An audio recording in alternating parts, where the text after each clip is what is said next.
आप सभी भक्तों को इस सुंदर ज्योतिष चैनल की तरफ से सभी को राधे राधे। तो आइए आज हम सभी भक्तों के समक्ष इस नई वीडियो के माध्यम से जिस किसी भक्तजन के घर में धन की कमी होती है या बारंबार धन की कमी आती है या पैसा कारोबार करते समय भी अच्छा कार्य करते हुए भी हमें लाभ बरकत नहीं हो पाता या उनके हाथ में पैसा नहीं रुकता, उसके क्या कारण हैं उसके बारे में हम आप सभी को जानकारी देते हैं। तो सही भक्तों से निवेदन है, जिस किसी ने इस चैनल को सब्सक्राइब नहीं किया है वो सब्सक्राइब करें, लाइक करें तथा कमेंट बॉक्स में जाकर ज़्यादा से ज़्यादा कमेंट करें।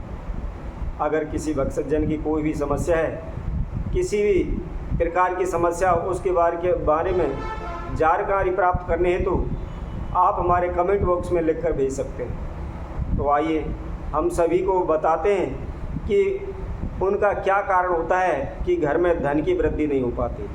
सर्वप्रथम नंबर 1, जब कोई भी व्यक्ति रात्रि को अपने बिस्तरों में लेटता है और सुबह उठकर उनको ऐसे ही छोड़ देता है या साफ़ नहीं करता या उनकी तह मार कर नहीं रखता या सारे दिन वो बिछे में उसी तरह बिछे रहते हैं, तो इससे हमारे घर में लक्ष्मी क्रोधित होती है, दरिद्रता का वास होता है।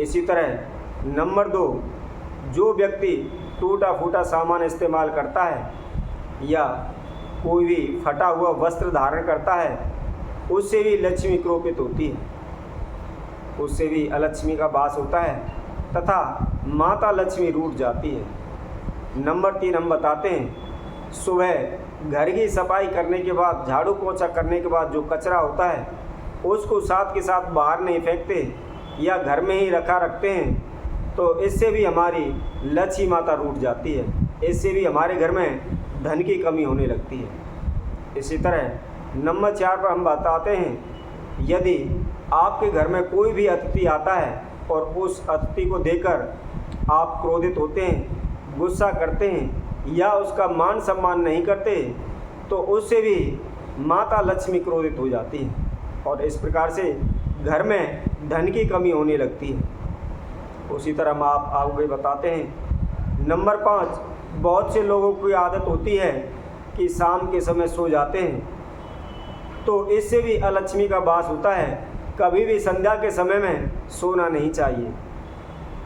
उसी तरह हम आपको आगे बताते हैं, नंबर 6 पर कम से कम 40 दिन के अंदर अपनी कटिंग या बालों की सफाई अवश्य करनी चाहिए।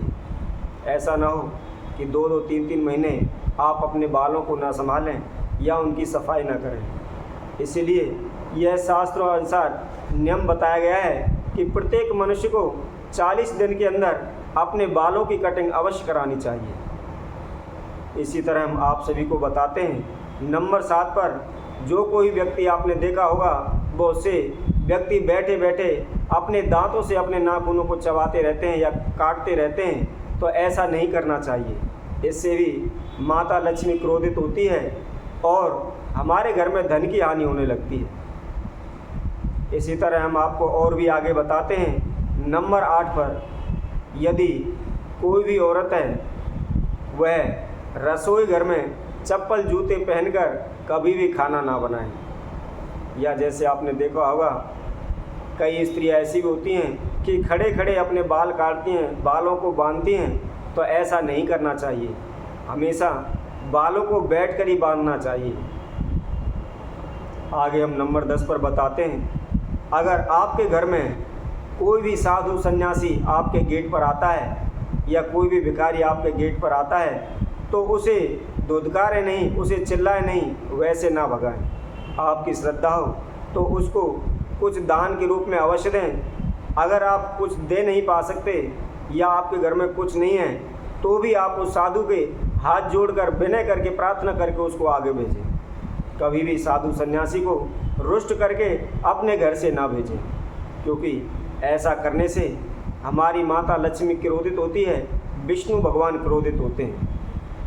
क्योंकि हम आप सभी को बताते हैं, क्योंकि ऐसा कहा भी जाता है कि किस वेश में नारायण मिल जाएं कभी किसी को नहीं पता होता, कि साधु सन्यासी जो भी हमारे घर आता है ना जाने किसके वेश में हमारे समक्ष भगवान आए हों। या साधु सन्यासी कभी भी खाली हाथ नहीं आते, वो हमेशा आपके घर से कुछ लेते हैं तो उसके रूप में अनेकों प्रकार की दुआएं, अनेकों आशीर्वाद आपको देकर जाते हैं। इसलिए कभी भी साधु सन्यासी को धुतकारे नहीं, उसको फटकारे नहीं। उसी तरह आगे हम नंबर 10 पर बताते हैं, यदि आपकी जितनी कमाई हो, जितनी आमदनी हो, उसी के हिसाब से आपको खर्चा करना चाहिए। ऐसा ना हो कि आपके 5 रुपये की आमदनी हो और आप खर्चा उससे दूना करके चलें।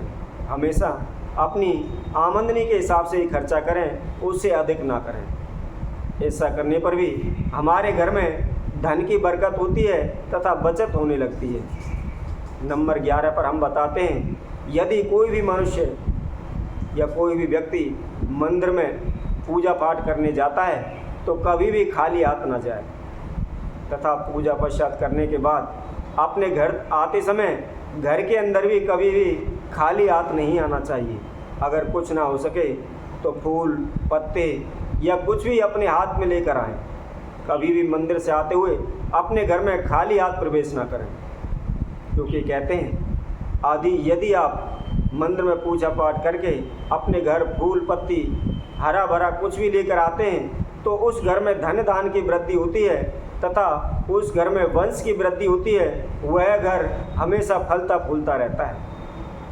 इसी तरह हम आपको आगे बताते हैं, नंबर 12 पर कभी भी टूटा हुआ शीशा लेकर उसमें अपना चेहरा ना देखें। या जो भी लेडीज हैं अपना श्रृंगार करती हैं, बाल संवारती हैं, तो कोई भी शीशा चटका हुआ हो या टूटा हुआ हो उसका घर में इस्तेमाल ना करें।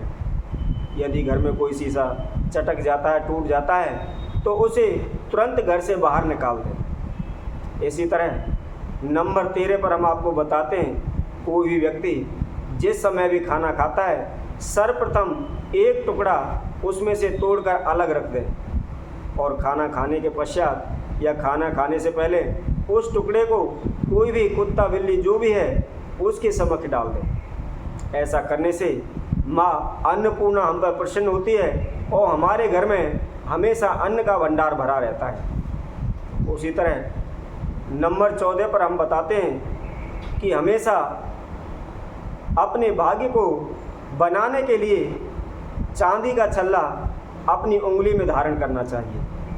कहते हैं जो कोई व्यक्ति अपने सीधे हाथ की उंगली में चांदी का छल्ला पहनता है तो उससे चंद्रदेव की शांति होती है और ऐसा होने से मन में शांति बनी रहती है, घर में उच्चाटन नहीं होती और जब मन शांत होता है तो हमें अनेकों प्रकार के लाभ होने लगते हैं। उसी तरह नंबर 15 पर हम आपको बताते हैं, कभी भी घर के अंदर जो कोई भी प्याज लहसुन इस्तेमाल करते हैं लेकिन उसके जो छिलके होते हैं उनको कभी भी घर के अंदर ना जलाएं। ऐसा करने से घर में वास्तु दोष उत्पन्न होता है, अशुद्धि बनती है तथा दैविक शक्ति उसका स्थान छोड़ देती है। इसी तरह हम आपके द्वारा इस वीडियो के माध्यम से अनेकों जानकारी आपके समक्ष पहुंचाते रहेंगे। हम आपके लिए आगे और नई वीडियो के माध्यम से अनेकों प्रकार के उपाय लेकर आएंगे। तब तक के लिए सभी भक्तों को इस सुंदर ज्योतिष चैनल की तरफ से सभी को राधे राधे।